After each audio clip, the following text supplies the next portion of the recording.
let's talk about Putin himself. Yeah. The driving force behind this is Vladimir Putin. I don't think it's clear that the Russian people especially want to take over the entirety of Ukraine.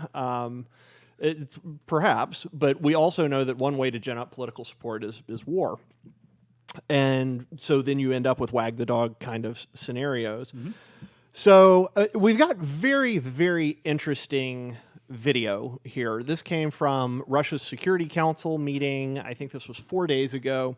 And it was an exchange. You may have seen it online. It was an exchange between Vladimir Putin and the head of Soviet International Intelligence, Sergei, I hope I'm saying this right, Narishkin. Yeah. And this really may be where the quiet part was said out loud. I'll set this up for you, and then we can watch it. It's subtitled. We have translated subtitles, so it will be spoken in Russian, but you'll be able to read it in English. But what appears to have happened is that Nashinkin said, kind of tipped their hand that they're actually wanting to bring that part of the Ukraine, those two eastern provinces, into the Russian Federation. And probably not stopping there, right? And probably not stopping there. Putin, however, was not ready for that to be said. And he called him down and corrected him. And this is the exchange that ended up happening. Stick with us here. This clip's a little over a minute. Again, they're speaking in Russian, but you'll be able to read the English translation. С предложением Николая Платоновича о том, что нашим, так сказать, западным партнерам можно дать последний шанс с тем, чтобы предложить им в кратчайшие сроки заставить Киев пойти на мир и выполнить Минские соглашения. В противном случае мы должны принять то решение, о котором сегодня говорится. Что значит, в противном случае вы предлагаете начать переговорный процесс? Нет, я... Или признавать суверенитет их? А я говорите прямо. Я поддержу предложение о признании... Поддержу или поддерживаю? Говорите прямо, Сергей. Поддерживаю предложение... Так и скажите, да или нет. Да. Поддерживаю предложение о вхождении Донецкой и Луганской народных республик в состав Российской Федерации. Да, мы об этом не говорим, мы этого не обсуждаем. Мы говорим о признании их независимости или нет. Да. Я поддерживаю предложение о признании независимости. Хорошо, пожалуйста, садитесь. Спасибо. That's how conversations between me and Paul go. Yeah. He looks grimacingly at me, I stammer, and then he tells me to sit down. You know what's so interesting about this? A number of things just on its face is, first of all, you don't need the subtitles to know what's going on here. Boy, you can just look at the body language.